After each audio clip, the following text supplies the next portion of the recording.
Hey everybody, it's Randy with Carchaeology. Have definitely had a great response to the last video of the find of the Mercedes 320. I thought I'd just do a real quick walk around video of it so y'all can see the car in detail before I really do anything to it. So here we go. So the best part about this car, at least in my eyes, is the fact that it's right here in my own damn garage. And that just blows me away because it's a really spectacular car. I mean, yeah, it's a Mercedes, it's cool, it's a convertible, it's all of those things. But for me, the most exciting part is the fact that it found me. Or I guess I found it, but somehow it magically ended up here.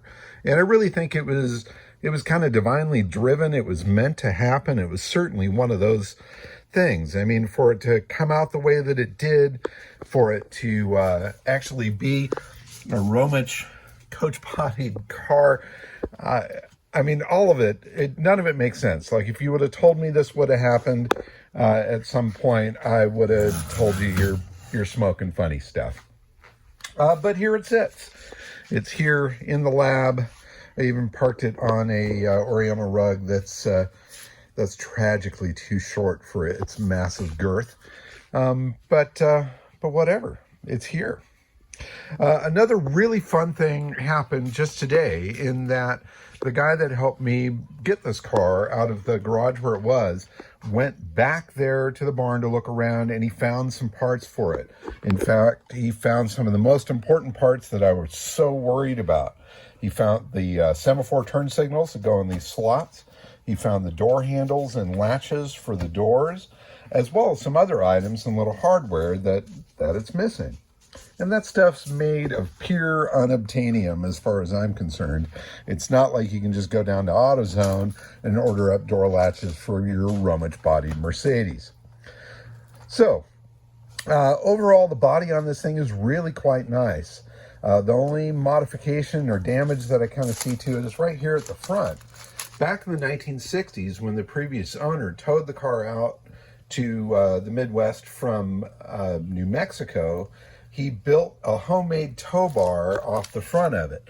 And he hacked up this fender here, which is a bummer, made this gnarly tow bar thing out of angle iron and stuff on the front so that they could flat tow this thing across the country. It blows my mind to imagine this thing being flat towed across the country back in the 1960s. But back then, the value was certainly nothing. You know, I mean, nobody knew what it was. Nobody really cared at that point. The whole collector car scene was really just kind of starting. And some old German car here in America wasn't a super exciting thing. Certainly not what it is today. The air cleaner, I found the air cleaner for it in the trunk of the car, and it's quite a crazy looking thing. Cool little logo on it. The engine is really quite complete. It's a 6-cylinder engine, flathead in design, as you can see. Basic downdraft carburetor. Pretty simple in design, and I've got great hopes that I can actually get this engine to turn and hopefully run. Right now, it seems to be pretty stuck. I'm not seeing any action if I give a good push on there. I need to pull the plugs. I need to drip in some good solvent, let it soak for a couple of weeks or so, and then carefully try to turn the motor over. And if I can get it to turn and it's got compression, well then you know where it goes from there. Hopefully we can get it to fire. There's still a lot of rat crap and junk that's hiding all around here. I've got to go through and get all of that out of there. I don't want to clean the thing necessarily, but if there's something nasty and stinky and, well, quite frankly, possibly hazardous, I want to get it out of there. The dashboard of the car is really nice and complete. The steering wheel is there along with the horn ring. I'll get in close here so you can see that emblem right there, which is pretty awesome. The gauges are all here, although they have been kind of badly faded from time. But all the switches and everything are there, and this is wood. The glove boxes are present. Here's some sort of old tag here with German writing on it. It is missing the ashtray. I don't know if that's in the parts that were found today or not. The handbrake is not in place right there, but I did find that in the trunk, and that's right there. I also found the floorboards for it in the trunk, and I put those in place, and they are indeed floorboards, being just made out of wood. The top frame seems overall quite complete. The Landau bars are here. I'm hoping that the nuts to hold these things on are in those parts. The seat upholstery, of course, is pretty well cooked, but that might be good for patterns to work with. I did find the rear window for the top in the trunk, which is a fantastic piece, as well as the roll-up windows for the doors. Fortunately, in the parts that were found today, there's the handles and latches and stuff, so I'm hoping that when that stuff comes back, I can reassemble these doors and get them to open and close and latch as they were designed to do. The windshield on the car is a fairly unique thing. I don't think that's the factory windshield from Mercedes. I think this was something that was done by Romech. The design is very similar to some of the other Romech cars. And so it's fun to see that that's there, and the glass is actually in good shape. It is loose in its place right now, and the inner trim is not present. But I did find that inner trim in the trunk, and I've got that over here leaning up against the seat. So at some point I got to get in there and figure out how I can get all of that to stay in place and hold as it should. So if I bring it to any event somewhere, I don't have to worry about the windshield falling out. The headlights are spectacular, and the original Bosch lenses are intact on both, which is awesome. The Mercedes emblem here on the grille is still present. You can see some of that blue cloisonne, which is great. I am missing the radiator cap. It does look like in the parts perhaps the star is present, but the base of the cap is missing. And if you look down in here, this has a very fat thread to it. And so it's something that's unique to the early Mercedes, even though the design really didn't change a whole lot through many, many years. The one for these early ones is fairly unique. I did find one on eBay, but it's about $500, and it's in Germany.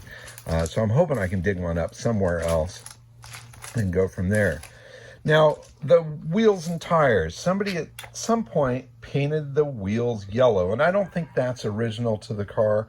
In fact, I think the whole car may have been repainted as well, although I think it may have been red prior. I see some areas where there's paint that's peeling off, like here, and there's another color red in there.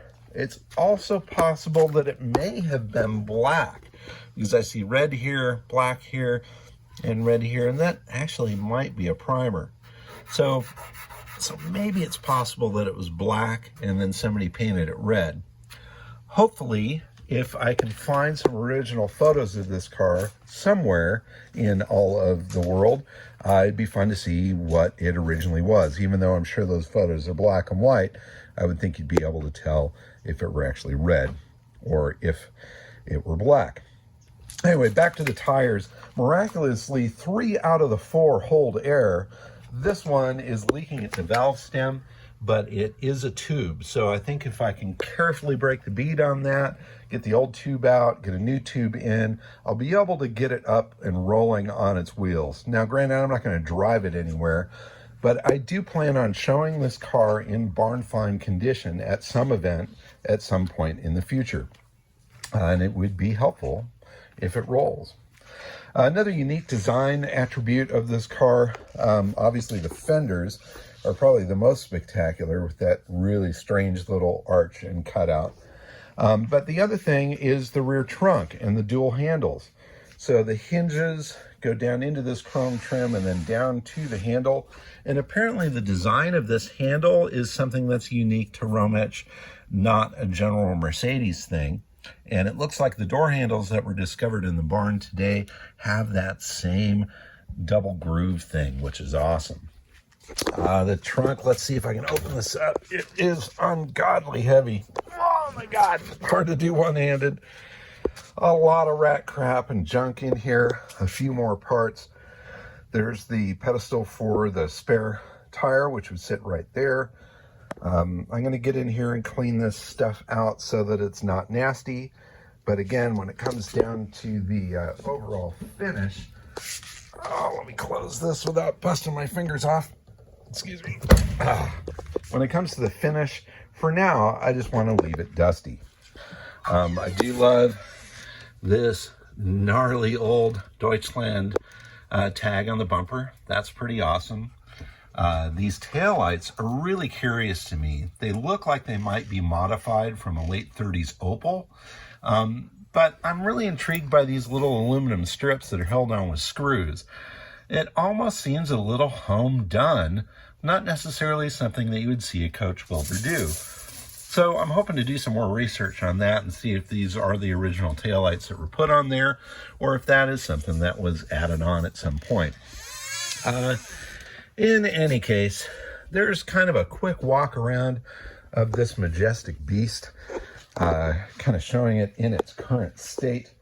I've submitted a lot of information out there to the world. Mercedes now has the chassis information, engine information and stuff through their Classic Center, and I'm waiting for a report from them.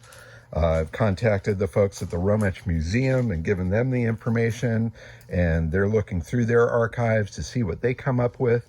And I've also kind of put some word out to the collectors and enthusiasts that are really into this pre-war Mercedes era, in hopes that somebody can step up and help me with the research. I really think the majority of the story is going to come from Germany itself, and it might be difficult for me to find it out here.